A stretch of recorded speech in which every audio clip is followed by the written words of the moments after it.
Hello, today I'm gonna show you how to solve a system of linear equations using Gauss-Jordan elimination. So we have this example. So you are seeing a system of linear equations. We are involving three variables x and y and z. No? So Gauss-Jordan elimination is a matrix way of solving linear equations. No? So again, linear equations meaning we cannot have basically terms involving like x squared here, or maybe this can't be z cubed here. No? So first things first, you will need to arrange your variables and your constants. So you will need to order, no, put a pattern, no, for your variables involved. Although in our case now, we are seeing that x and y and z are always mentioned in our equations in a similar way, so they do have a pattern already. What we'll just need here is to transfer these constants to the other side of the equation. So we can start by rewriting it. So for the first equation, so the positive 1 becomes negative 1 after transposing. So let's just continue to do that. Negative 7 becomes positive 7. And then I think for the last, we don't have to do anything yet. No? So we will then convert this into its matrix form. So all we have to do when writing in matrix form is just we will just have to take the coefficients, no, of each of the variables, and again in its exact order. No? So what I'm trying to say here is we will have a matrix that will look like this. So the coefficients, or I mean the constants on the right side will be the augment, not to our matrix. So what we're actually doing is a form of augmented matrix. So this would be the result. Now, in doing Gauss-Jordan elimination, our goal is to find an equation, or I mean find a matrix which diagonals are all equal to 1 and the other elements will be equal to 0. And then we will have certain values for the augments. For this case, so since this is a three variable system of linear equations, then it should be looking like this one. The diagonal, no, the element 1, 1, the element 2, 2, the element 3, 3 are all equal to 1s, while the other elements are all equal to zeros. And then the augment on the right will have certain values like A and B and C. No? So this will mean that if we will be translating this back, each of the row to the algebraic form, we will have 1 times x plus 0 times y plus 0 times z is equal to A. Or in other words, A will be equal, x, I mean, will be equal to A. And then for the next row, we will have 0 times x plus 1 times y plus 0 times z is equal to b. Simplifying that, we will be having y equals B. Consequently, we will be having Z equals C. No? So, let's try to go back to our problem. How will we be translating this into the form that we wanted? Now, we will be starting with the diagonals. So the intent is to have a diagonal which value is equal to 1.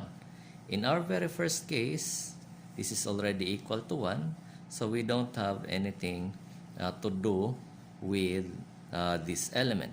We will be proceeding to the next procedure. So the next procedure is to make these elements, the other elements of the column 1, all equal to 0. To do that, we will be manipulating, say, the second row first with the use of the first row such that this will be equal to 0. So we will try to look on these two elements, what can be done with this one and this another one such that this becomes 0. So if we will be simply deducting these two elements, then we will be achieving a 0. In other words, we will want our row 2, the new row 2, to be R2 minus R1. So for row 1, we are not doing anything.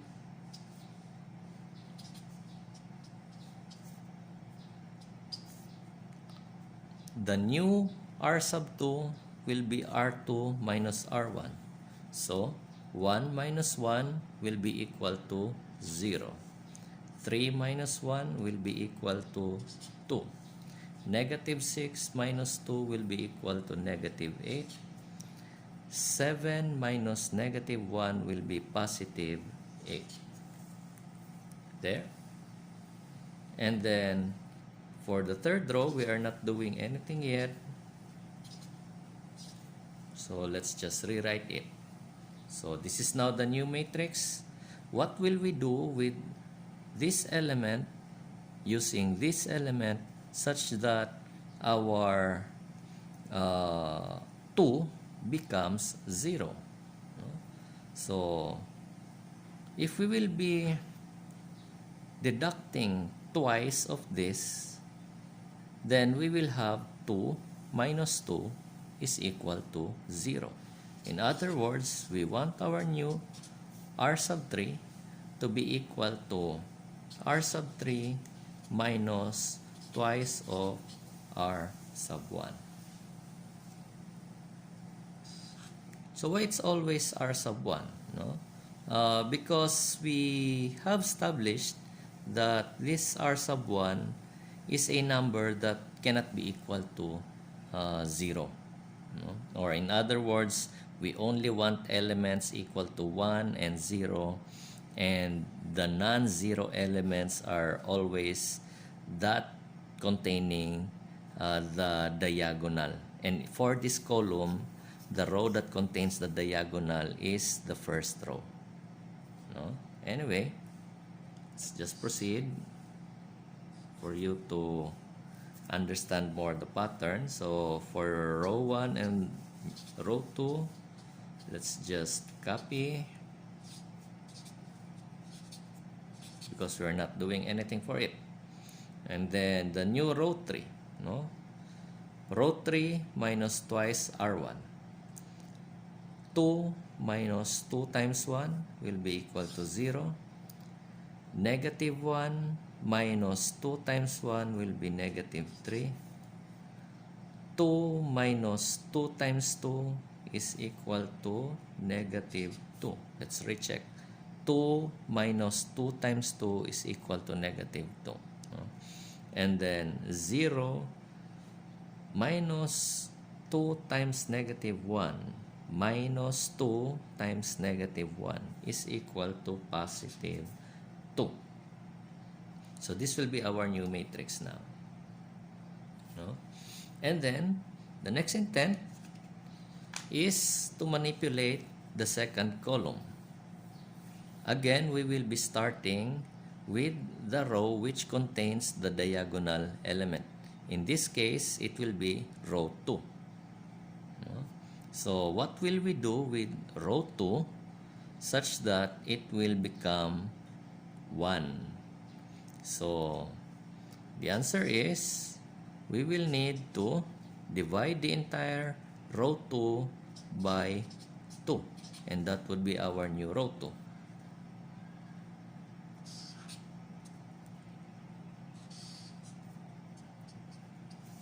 So just copy row 1 and then row 2. 0 divided by 2 is 0.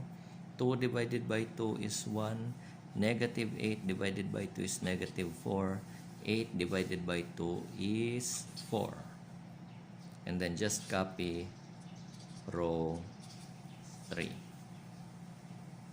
So we'll proceed. After manipulating the diagonal element, we must be turning the non-diagonal element into 0. Meaning this should become 0 and this should become 0. Now, what will we do with this element, using this element, such that it will become 0? So they are both 1s, meaning if we will just be subtracting row 1 from row 2, then we will be achieving a 0. So which means R1 should be equal now to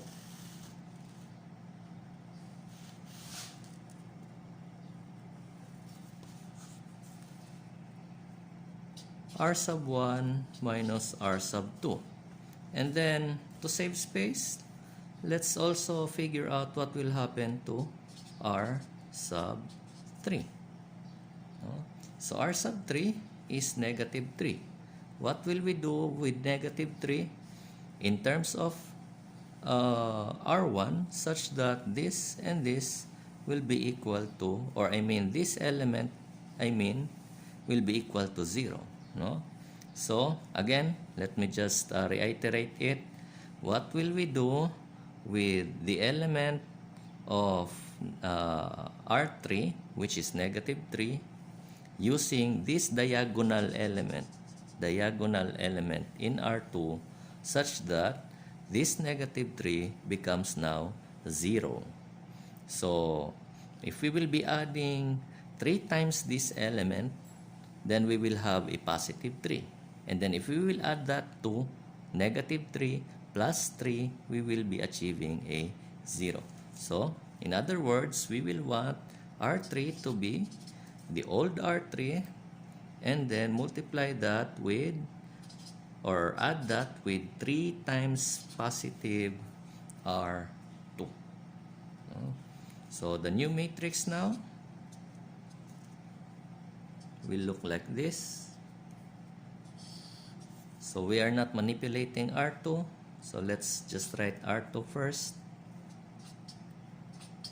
And then R1, just simply subtract R1 and R2. R1 minus R2. So 1 minus 0. Now, it must also be important to look into what is the sequence of your, or which is minus from where. So my point here is it will be bad to have an R2 minus R1 as your new R1 here, because it will for this element it will become 0 minus 1. So 0 minus 1 will make this element negative 1, which we do not want to happen. So again, proceeding, R1 minus R2. So it will give us a 0. 2 minus negative 4 will give us a positive 6. 1 minus 4. 1 minus 4 will give us a negative 5. So, for the R3, the expression is R3 plus 3 times R2. No? R3 plus 3 times R2. So, obviously, for this part, so we will just have 0 plus 0, and so we will have a 0. And then for this part, we will have negative 3 plus 3 times 1 will give us another 0. And then we will have negative 2 plus 3 times 4, or I mean negative 4. No? Let's figure that out again. Negative 2 plus 3 times negative 4. So 3 times negative 4 is 12. Add that with 2. So we will have a negative 14. And then, let's try this last part here. 2 plus 3 times 4. 2 plus 3 times 4 will give us a positive 14. So the matrix now looks like this. So the next part is to figure out again the diagonal element. So this time we want this diagonal element to be equal to 1. So what should we do with negative 14 such that it becomes equal to 1? No? So that's pretty simple. Your value must be divided by negative 14. Negative 14 divided by negative 14 is equal to 1. So for the first row, nothing happens for now.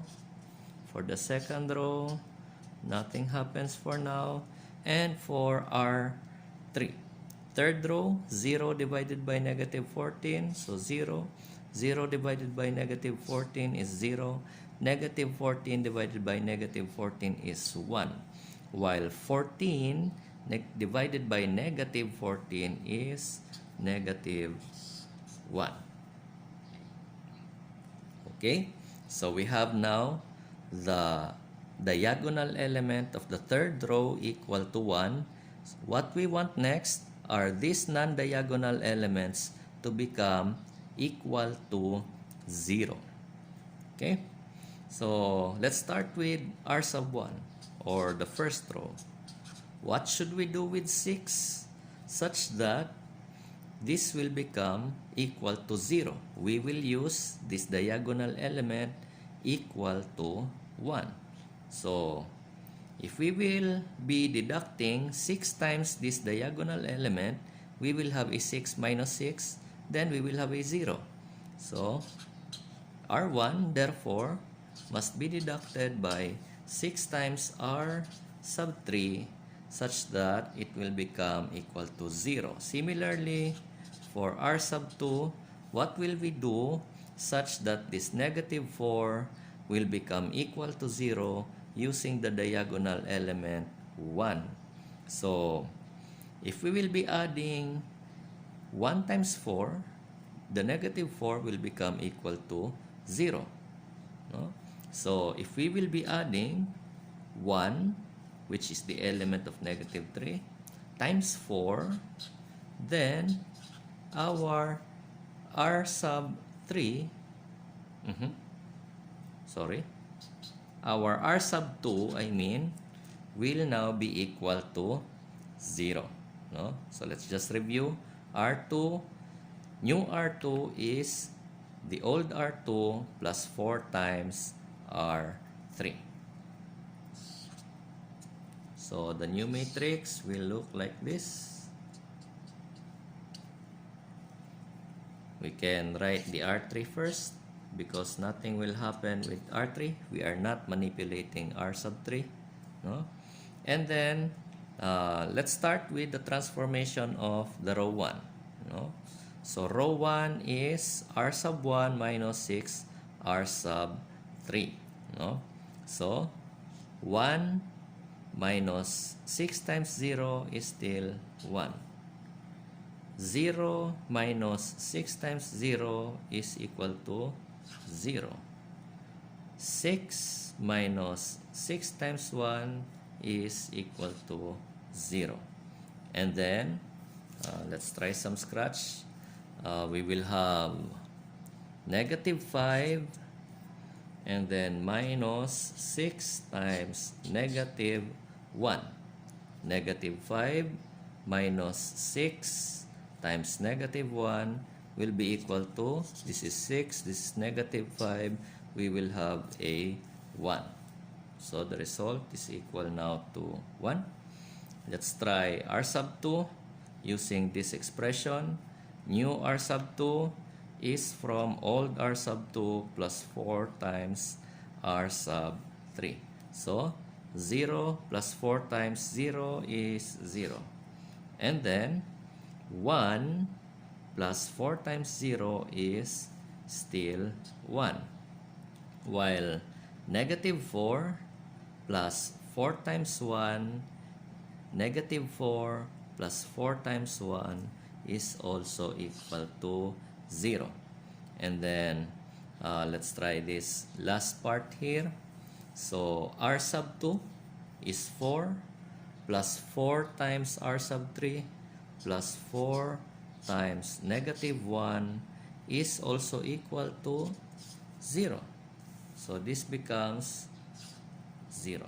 This will now be our new matrix. So if you will be comparing it into our model matrix, so all the diagonal elements are equal to 1, while the non-diagonal elements are equal to 0.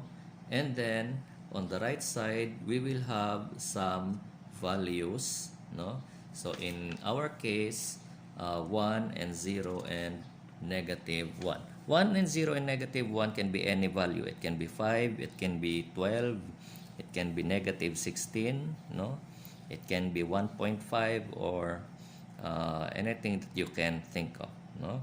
So therefore, from this equation, or I mean matrix, no, we can say that since column 1 represents x, then this must be x equals 1. So therefore, x is equal to 1. Second column, y. So y is equal to 0. And then z, third column is z, as we converted our system of equations. So the third row is for z. So z is equal to negative 1. So this will be now our answers. It's pretty simple, no? So let's just try to check, no? So this is not part of the solution anymore, but it's good to check the solutions. Let's try our, say, second equation here, no? So it reads x plus 3y minus 6z minus 7. This must be equal to 0. And then we substitute our solved values. X is 1, y is 0, and then z is negative 1, minus 7 equals 0. So this will be 0. This will be 6. So 1 plus 6 minus 7 equals 0. 0 equals 0. Then we have a correct solution. Okay, so that's the way to do Gauss-Jordan elimination, no? So just remember the pattern, no? You will be given a set of linear equations, no? So no x squared, no square root of y, no? So it's just x, y, and z. X, y, and z can be w, x, y, z, no? It can be 5 equations, a, b, c, d, and e, no? So, and then you will just have to arrange it such that it recognizes a pattern, such that the way it will be written is always that x comes first, y comes second, z comes third, no? Or if you want, you can have it as Z comes first, X second, Y third. So you will be rewriting also this in Z comes first, X second, Y third. What's important is it's fashioned in a similar pattern. The way that the variables appear in each equation. And then another important thing is that you should be writing the constants on the right side of your equation. So, and then the resulting system then should be converted into an augmented matrix. The augment will be the constants, and then each of the elements of your matrix is taken from the coefficients of your variables. After you have had your matrix, your goal is to achieve a matrix which diagonals are equal to 1 and non-diagonals are equal to 0.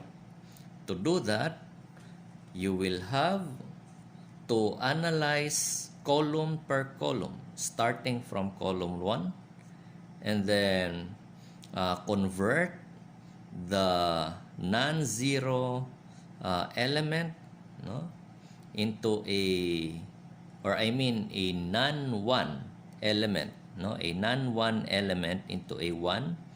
So you can do a division, no. You can also actually, although we have not shown it, you can interchange, no. You can interchange rows, like you make row 1 row 2 and the row 2 as row 1. That's also possible, no. So there you will be analyzing the end of your first analysis is that the diagonal element must be equal to 1, the non-diagonal elements equal to 0. And then the next part of your analysis is that you will just repeat the analysis done in row 1, no, but this time you will have to do it in column 2, no. After doing column 1, you do column 2, no. So as you see, 2 was divided by 2 such that it becomes 1, and of course all elements of row 2 should as well be divided with the same number to be consistent, no. And then you will just repeat and repeat that analysis until you come to the end of your last column, no, last column without the augment, no, and you will have then the answers. Okay, so that's it for our first example. Additional examples might also be given in other videos. Thank you for watching.